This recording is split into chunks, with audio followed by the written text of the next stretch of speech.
SP motivation में आपका स्वागत है। आइए मिलकर सपनों को हकीकत में बदलें। बिहार जीविका परीक्षा 2025 में सिर्फ 70 सवाल होंगे और इन 70 में से आधे से ज़्यादा इसी से मिलता जुलता प्रश्न होंगे। दोस्तों, अगर आप बिहार जीविका भर्ती 2025 की तैयारी कर रहे हैं तो ये वीडियो आपके लिए है। तो चलिए शुरू करते हैं सबसे दमदार PYQ सेट। दोस्त, बिहार जीविका भर्ती 2025 जिसमें 70 MCQ पूछे जाते हैं, जो कंप्यूटर बेस्ड टेस्ट रहता है और पैटर्न के अनुसार यहाँ पे जो प्रश्न दिया गया है वो है। तो चलिए आगे बढ़ते हुए हम लोग पहले प्रश्न की ओर बढ़ते हैं, जिसमें पहला प्रश्न है, भारत रत्न पाने वाली पहली महिला कौन थी? भारत रत्न पाने वाली पहली महिला कौन थी? इन चारों ऑप्शन में से एक ऑप्शन सही होगा। तो हमारा जो ऑप्शन होगा फ्रेंड्स, डी, लता मंगेशकर। अगले प्रश्न की ओर बढ़िए और अगला प्रश्न है, 2024 का ऑस्कर बेस्ट एक्टर अवार्ड किसे मिला? तो हमारा जो ऑप्शन हो जाएगा फ्रेंड्स, वो हो जाएगा Brendon Fraser. Option A, Brendon Fraser. अगला प्रश्न है दोस्त, नोबेल भौतिकी पुरस्कार 2023 में किस क्षेत्र में योगदान के लिए दिया गया? तो हमारा ऑप्शन हो जाएगा quantum dots. Option A, quantum dots. Option A. चलिए बढ़ते हैं अगले प्रश्न की ओर और अगला प्रश्न है, अब हम देखेंगे यहाँ पे इम्पोर्टेंट स्कीम, जिसमें 3 प्रश्न पूछे जाते हैं। तो पहला प्रश्न है, प्रधानमंत्री फसल बीमा योजना कब शुरू हुई? तो हमारा ऑप्शन हो जाएगा सी, 2016। अगला प्रश्न है, स्टार्टअप इंडिया योजना किस मंत्रालय के अंतर्गत आती है? स्टार्टअप इंडिया योजना किस मंत्रालय के अंतर्गत आती है? तो हमारा ऑप्शन हो जाएगा सी, वाणिज्य और उद्योग मंत्रालय। वाणिज्य और उद्योग मंत्रालय। चलिए बढ़ते हैं अगले प्रश्न की ओर। अगला प्रश्न है, प्रधानमंत्री आवास योजना का मुख्य लक्ष्य क्या है? प्रधानमंत्री आवास योजना का मुख्य लक्ष्य क्या है? तो हमारा ऑप्शन हो जाएगा बी, हर परिवार को घर। बी हो जाएगा, हर परिवार को घर। चलिए बढ़ते हैं अगले प्रश्न की ओर और अगला जो प्रश्न है वो है हिस्ट्री ऑफ इंडिया से, जिसमें 3 प्रश्न पूछे जाते हैं। तो पहला प्रश्न है, प्लासी का युद्ध कब हुआ था? तो हमारा ऑप्शन हो जाएगा बी, 1757। चलिए बढ़ते हैं अगले प्रश्न की ओर। अगला प्रश्न है, गांधी इरविन समझौता कब हुआ? तो हमारा ऑप्शन बी हो जाएगा 1931। अगला प्रश्न देख लेते हैं। अगला प्रश्न है, सुभाष चंद्र बोस ने फॉरवर्ड ब्लॉक की स्थापना कब की? सुभाष चंद्र बोस ने फॉरवर्ड ब्लॉक की स्थापना कब की? तो हमारा सही उत्तर हो जाएगा ऑप्शन सी, 1939। आगे बढ़ते हुए हम लोग प्रवेश करते हैं नेशनल एंड इंटरनेशनल ऑर्गेनाइजेशन। इसमें प्रश्न है, विश्व बैंक का मुख्यालय कहाँ है? तो हमारा ऑप्शन हो जाएगा बी, वॉशिंगटन DC। आगे बढ़ते हुए हम लोग देखते हैं WHO की स्थापना कब हुई? तो हमारा ऑप्शन हो जाएगा डी, 1948। चलिए आगे बढ़ते हुए हम लोग देखते हैं यूनेस्को का पूर्ण रूप क्या है? यूनेस्को का पूर्ण रूप क्या है? तो ऑप्शन ए हो जाएगा friends, United Nations Educational, Scientific and Cultural Organisation. UNESCO का full form United Nations Educational, Scientific and Cultural Organisation होता है। आगे बढ़ते हुए हम लोग देखते हैं साइंस और टेक्नोलॉजी से प्रश्न पूछे जाते हैं। साइंस एंड टेक्नोलॉजी में 3 प्रश्न पूछे जाते हैं, ठीक है। तो प्रश्न है, भारत का पहला कृत्रिम उपग्रह कौन सा था? तो हमारा ऑप्शन हो जाएगा बी, आर्यभट्ट। आगे बढ़ते हुए हम लोग देखते हैं पानी का रासायनिक सूत्र क्या है? तो हमारा ऑप्शन हो जाएगा बी H2O। आगे बढ़ते हुए हम लोग देखते हैं 5G तकनीक में जी का मतलब क्या है। 5G तकनीक में जी का मतलब क्या है। तो जी का मतलब होता है फ्रेंड्स जनरेशन, ऑप्शन ए। आगे बढ़ते हुए हम लोग चलते हैं, स्पोर्ट्स में प्रवेश करते हैं, जिससे 2 प्रश्न पूछे जाते हैं। 2023 क्रिकेट वर्ल्ड कप किसने जीता। 2023 का क्रिकेट वर्ल्ड कप किसने जीता। तो हमारा ऑप्शन बी हो जाएगा ऑस्ट्रेलिया। प्रश्न है दोस्त, ओलंपिक खेलों का पेरिस में जो इसका थीम है वो क्या था, है ना। पेरिस में थीम क्या था, तो ऑप्शन ए हो जाएगा फ्रिजियन कैप। ठीक है, आगे हम लोग देखते हैं। आगे है एनालिटिकल रीजनिंग से 3 प्रश्न पूछे जाते हैं, जैसे है श्रृंखला पूरी करें, 2, 6, 12, 20। अब अगला पद कौन सा होगा ये आपको बताना है। तो हमारा ऑप्शन हो जाएगा ए 28। इसका सॉल्यूशन जो है दोस्त आगे वाले पेज में दिया गया है। आप धैर्यपूर्वक बने रहें हमारे साथ और वीडियो लाइक करते रहें। अगर वीडियो आपको पसंद आ रहा है तो वीडियो को लाइक करें और चैनल को सब्सक्राइब करते रहें और अपने दोस्तों के पास भी भेजें जो बिहार जीविका भर्ती 2025 की तैयारी कर रहे हैं, उनको भी शेयर करिए। चलिए आगे बढ़ते हुए हम लोग देखते हैं। प्रश्न 19 नंबर है, यदि CAT का 3120 है तो DOG का क्या होगा। अक्षर क्रम में आपको जोड़ना है। तो हमारा जो ऑप्शन यहाँ पे हो जाएगा फ्रेंड्स वो हो जाएगा C 2619। बाकी जो इसका सॉल्यूशन है वो अगले पेज में दिया गया है, वो सारा आप देखिएगा और उसका स्क्रीनशॉट ले लीजिएगा। चलिए आगे बढ़ते हुए हम लोग देखते हैं प्रश्न नंबर 20। ऑड वन आउट चुनना है। ठीक है, अब 20 नंबर प्रश्न का जो ऑप्शन होगा वो होगा डी गाजर। चलिए आगे बढ़ते हुए देखते हैं। एरिथमेटिकल रीजनिंग 3 प्रश्न पूछे जाते हैं, जिसमें 21 नंबर में है, यदि A बराबर 1, B बराबर 3, C बराबर 5 तो G का मान बताना है आपको। अब 21 का हमारा जो ऑप्शन हो जाएगा बी हो जाएगा 15। आगे देखिए, अगला है 3, 9, 27, 81। अब अगला पद क्या होगा, तो हमारा ऑप्शन बी हो जाएगा 243। चलिए आगे बढ़ते हुए देखते हैं 64, 32, 32, 16, 8। तो अगला कौन सा होगा, तो हमारा ऑप्शन हो जाएगा बी 4। अगले प्रश्न की ओर बढ़ते हैं। तो अगला प्रश्न है क्लासिफिकेशन से, जिसमें चूज द ऑड वर्ड 3 प्रश्न पूछे जाते हैं। पहला है दिल्ली, मुंबई, चेन्नई, भूटान। ठीक है, इसमें ऑड छाटना है आपको, विषम जो है चुनना है। तो 24 का हो जाएगा डी भूटान। ठीक है, अगले प्रश्न की ओर आते हैं और अगला प्रश्न है सोमवार, मंगलवार, गुरुवार, अगस्त। तो हमारा ऑप्शन डी हो जाएगा अगस्त। 2, 4, 6, 10। ठीक है, तो इसमें आपको ऑड चुनना था, तो आपको बताना है option A, B, C, D में कौन सा होगा। तो हमारा जो हो जाएगा यहाँ पे ऑप्शन डी हो जाएगा 10।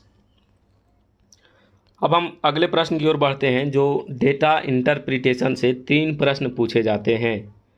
अब कह रहा है मान लें कि एक ग्राफ में एक कंपनी की बिक्री 2020 में 100 हुआ और 2021 में 120 और 2022 में 150 हुआ। ठीक है, ये डेटा इंटरप्रिटेशन का जो प्रश्न है दोस्त, वो आगे हम सॉल्यूशन इसका दिए हुए हैं, आप वीडियो के अंत तक बने रहिए। अगला जो प्रश्न है कह रहा है 2027 में बिक्री में 2020 की तुलना में कितने प्रतिशत की वृद्धि हुई। तो 27 नंबर प्रश्न ये है, तो इसका ऑप्शन हो जाएगा सी 20%। अगला प्रश्न है 2022 की बिक्री 2020 से कितनी अधिक है। ठीक है, तो हमारा जो ऑप्शन हो जाएगा यहाँ पे ऑप्शन सी हो जाएगा 50% अधिक है। अगला प्रश्न है दोस्त 2020 से 2022 तक कुल वृद्धि प्रतिशत क्या है। 2020 से लेकर 2022 तक की जो कुल वृद्धि प्रतिशत है वो क्या है, पैराग्राफ वाला ये प्रश्न है। तो यहाँ पे हमारा जो ऑप्शन हो जाएगा सी हो जाएगा 60%। आगे बढ़ते हुए हम लोग देखते हैं, जिसमें क्वांटिटेटिव एप्टीट्यूड 9 प्रश्न पूछे जाते हैं, जैसे 25% ऑफ 200, मतलब 25% है 200 का। ठीक है, 200 का 25% क्या होगा? तो हमारा ऑप्शन यहाँ पे हो जाएगा सी 50। ठीक है, इसका सॉल्यूशन भी आगे दिया गया है। सॉल्यूशन के लिए घबराना नहीं है, सॉल्यूशन इसमें दिया गया है। अब अगला प्रश्न है 480 का 15%। ठीक है, तो ऑप्शन ए हो जाएगा 72। अगला प्रश्न है औसत 10, 20, 30, 40 का औसत क्या है? तो यहाँ पे ऑप्शन बी हो जाएगा 25। अगले प्रश्न की ओर बढ़ते हैं। अगला प्रश्न है साधारण ब्याज 2000 पर 5% वार्षिक ब्याज 2 वर्ष के लिए। ठीक है, तो यहाँ पे जो ऑप्शन हो जाएगा फ्रेंड्स वो हो जाएगा सी 200। ठीक है, अगले प्रश्न की ओर चलते हैं और अगला प्रश्न है चक्रवृद्धि ब्याज 1000 रुपये पर 10% वार्षिक दर से 2 वर्ष के लिए क्या होगा? ठीक है, तो हमारा ऑप्शन यहाँ पे बी हो जाएगा 210। अगले प्रश्न की ओर बढ़ते हैं और अगला प्रश्न है मतलब लाभ है ना, लाभ प्रतिशत निकालना है। यहाँ पे 1200 में खरीदा और 1500 में बेचा, तो लाभ प्रतिशत बताना है आपको। तो यहाँ पे हो जाएगा 25%, ऑप्शन बी। चलिए आगे बढ़ते हुए अगले प्रश्न की ओर चलते हैं और अगला प्रश्न है समय और दूरी से 60 किलोमीटर प्रति घंटे की गति से 120 किलोमीटर की दूरी तय करने में कितना समय लगेगा? ठीक है, तो हमारा जो ऑप्शन हो जाएगा यहाँ पे सी हो जाएगा 2 घंटे लगेंगे। अगले प्रश्न की ओर चलते हैं और अगला प्रश्न है अनुपात 3:4 बराबर x/16। तो x का मान जो है निकालना है आपको। तो हमारा ऑप्शन यहाँ पे 12 हो जाएगा, ऑप्शन सी। अगले प्रश्न की ओर चलते हैं। अब कार्य से रिलेटेड है। ए अकेले 10 दिन में काम करता है, बी अकेले 15 दिन में, दोनों मिलाकर कितने दिनों में करेंगे, है न? तो ये जो प्रश्न होगा 38 नंबर का, वो ऑप्शन बी हो जाएगा, ऑप्शन बी 6। अगले प्रश्न में देखिए मैचिंग कॉन्सेप्ट से 2 प्रश्न हैं, जैसे भारत दिल्ली तो जापान टोक्यो, ऑप्शन बी। अगला प्रश्न सूर्य दिन चंद्रमा, तो ऑप्शन ए रात। चलिए अब आगे प्रश्न की ओर बढ़ते हैं और देखते हैं सब्जेक्ट नॉलेज से 20 प्रश्न पूछे जाते हैं जो सबसे अधिक है। तो सब्जेक्ट नॉलेज में क्या क्या प्रश्न पूछा जाता है और कैसा कैसा प्रश्न शामिल होता है उसको हम लोग देख लेते हैं। वीडियो पसंद आ रहा है तो वीडियो को लाइक करते चलिए। चलिए वीडियो की ओर बढ़ते हैं और प्रश्न है प्रधानमंत्री किसान सम्मान निधि योजना के अंतर्गत प्रति वर्ष किसान को कितनी धनराशि दी जाती है? ठीक है, तो हमारा जो ऑप्शन यहाँ पे हो जाएगा बी 6000। अगले प्रश्न की ओर बढ़ते हैं और अगला प्रश्न है राष्ट्रीय कृषि विकास योजना RKVY किस वर्ष प्रारंभ की गई थी? ठीक है, तो ऑप्शन बी हो जाएगा 2006 से 2007 से 8 के बीच में। ठीक है, आगे चलते हुए देखते हैं अटल पेंशन योजना किस वर्ग के लोगों के लिए विशेष रूप से बनाई गई है? ठीक है, तो ऑप्शन हमारा यहाँ पे बी हो जाएगा असंगठित क्षेत्र के कामगार के लिए। अगले प्रश्न की ओर चलते हैं और अगला प्रश्न है महात्मा गांधी राष्ट्रीय ग्रामीण रोजगार गारंटी अधिनियम के अंतर्गत कितने दिन का रोजगार गारंटी दिया जाता है? तो हमारा ऑप्शन सी हो जाएगा 100 दिन का। ठीक है, अगले प्रश्न की ओर बढ़ते हैं और अगला प्रश्न है मुख्यमंत्री कन्या उत्थान योजना किस राज्य सरकार द्वारा चलाई जाती है? ठीक है, तो यहाँ पे 4 ऑप्शन में देखना है आपको कि कौन सा है। तो हमारा ऑप्शन बी हो जाएगा बिहार। अगले प्रश्न की ओर बढ़ते हैं और अगला प्रश्न है जीविका किस वर्ष प्रारंभ हुई थी?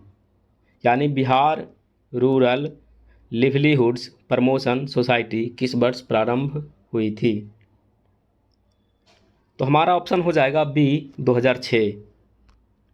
बिहार जीविका की जो शुरुआत है वो 2006 से हुई है। अगला प्रश्न है सतत जीविकोपार्जन योजना मुख्य रूप से किस वर्ग को लाभ पहुंचाने के लिए है? ठीक है, तो हमारा ऑप्शन यहाँ पे हो जाएगा ए अल्ट्रा पुअर, यानी अत्यंत गरीब परिवार। अगले प्रश्न की ओर बढ़ते हैं और अगला प्रश्न है, ग्रामीण विकास की सही परिभाषा क्या है? तो हमारा ऑप्शन सी हो जाएगा, ग्रामीण क्षेत्र में आर्थिक, सामाजिक और सांस्कृतिक विकास। अगले प्रश्न की ओर बढ़ते हैं और अगला प्रश्न है, ग्रामीण अर्थव्यवस्था की प्रमुख विशेषता क्या है? तो हमारा ऑप्शन यहाँ पे बी हो जाएगा, कृषि पर निर्भरता। अगले प्रश्न की ओर बढ़ते हैं और अगला प्रश्न है, पंचायती राज प्रणाली का संवैधानिक प्रावधान किस अनुच्छेद से जुड़ा है? तो हमारा ऑप्शन ए हो जाएगा, अनुच्छेद 243। अगले प्रश्न की ओर बढ़ते हैं और अगला प्रश्न है, ग्राम पंचायत में ग्राम सभा की बैठक कितनी बार आयोजित होनी चाहिए? तो हमारा ऑप्शन सी हो जाएगा, साल में 4 बार। अगले प्रश्न की ओर बढ़ते हैं और अगला प्रश्न है, सहकारी समितियों की स्थापना का मुख्य उद्देश्य क्या है? तो हमारा ऑप्शन यहाँ पे बी हो जाएगा, गरीब व कमज़ोर वर्ग की मदद करना। अगले प्रश्न की ओर बढ़ते हैं और अगला प्रश्न है, पहली सहकारी समिति भारत में कब बनी थी? तो हमारा ऑप्शन हो जाएगा ए, 1904। अगले प्रश्न की ओर बढ़ते हैं और अगला प्रश्न है, बुक कीपिंग का अर्थ क्या है? तो हमारा ऑप्शन यहाँ पे हो जाएगा बी, खातों का सही रखरखाव।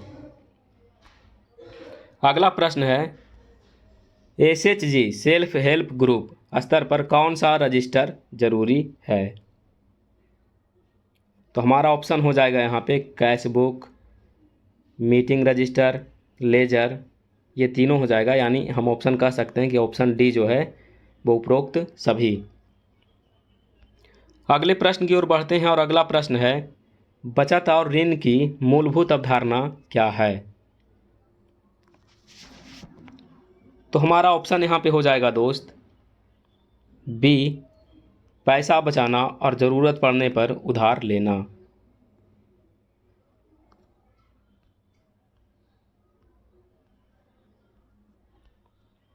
अगले प्रश्न की ओर बढ़ते हैं और अगला प्रश्न कह रहा है, बजट बनाने का मुख्य उद्देश्य क्या है? तो ऑप्शन बी, खर्च और आय का हिसाब रखना। अगला प्रश्न की ओर चलते हैं और अगला प्रश्न है, वित्तीय साक्षरता का मतलब है, मतलब क्या मतलब है, वित्तीय साक्षरता का क्या मतलब है?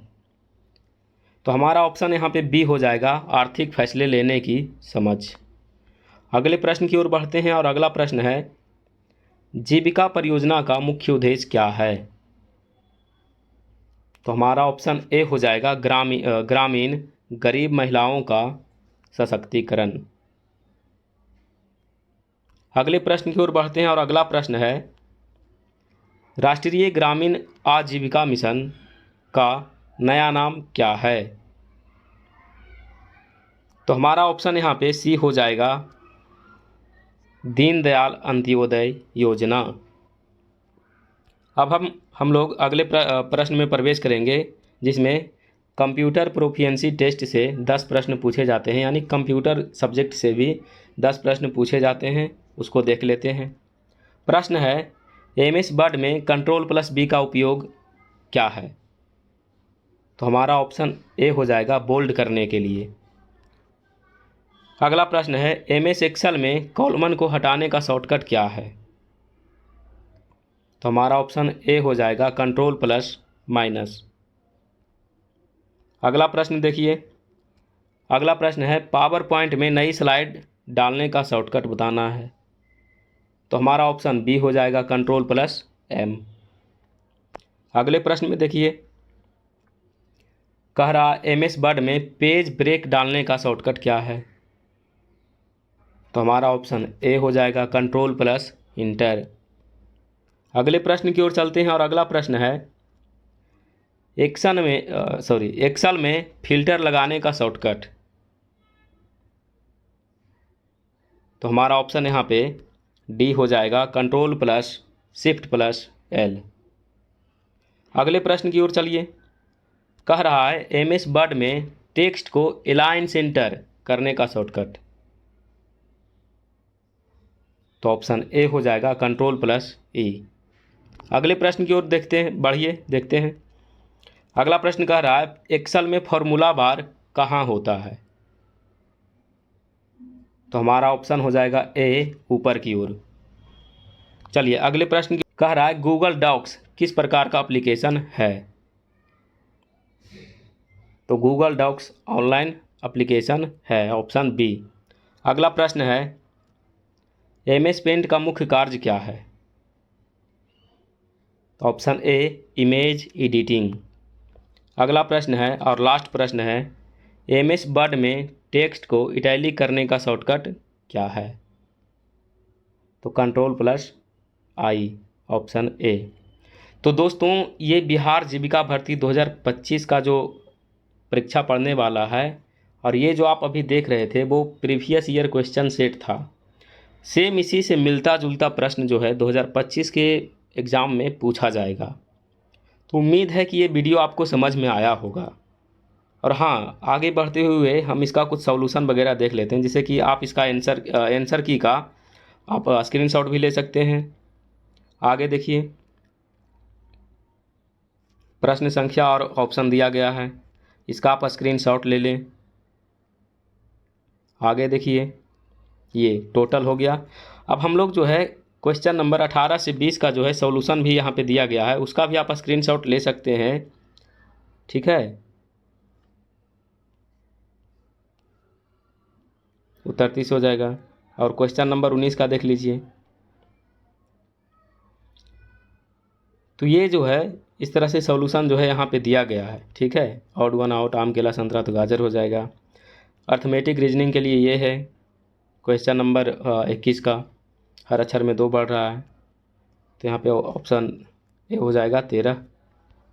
तो ये आप जो है स्क्रीनशॉट ले सकते हैं और उसको हल कर सकते हैं। इसी प्रकार से प्रश्न जो है यहाँ पे पूछा जाता है। अगर आपको ये वीडियो पसंद आया तो वीडियो को लाइक करिए और अपने दोस्तों को शेयर करिए और चैनल को सब्सक्राइब करिए।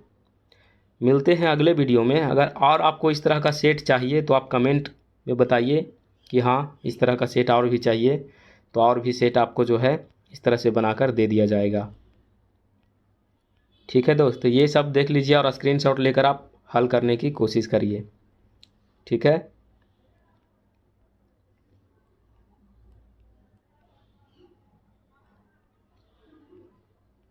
तो ये था हमारा टोटल 70 प्रश्न जो बिहार जीविका का जो परीक्षा पड़ता है वो प्रीवियस ईयर के रूप में ये पैटर्न, जो नया पैटर्न है उस पर बनाया गया था।